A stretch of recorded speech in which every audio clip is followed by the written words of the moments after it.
ভয়ের সাথে আমরা সবাই পরিচিত, কষ্টও আমরা সবাই পেয়েছি।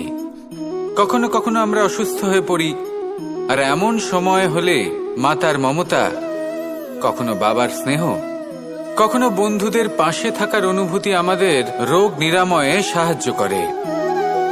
কখনো যদি আমরা নিরাশ হয়ে পড়ি, তখন যদি আমাদের কোনো আপনজন আমাদের দুটো ভালো কথা বলে, তখন আমাদের মনোবল বেড়ে যায়।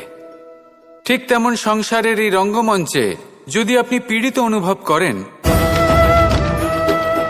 কিছু শুভ কথা আলোচনা করুন, কিছু স্তুতি গান করুন, কিছু মুহূর্তের জন্য হলেও নিজের ইষ্টদেবের কথা স্মরণ করুন আর প্রার্থনা করুন।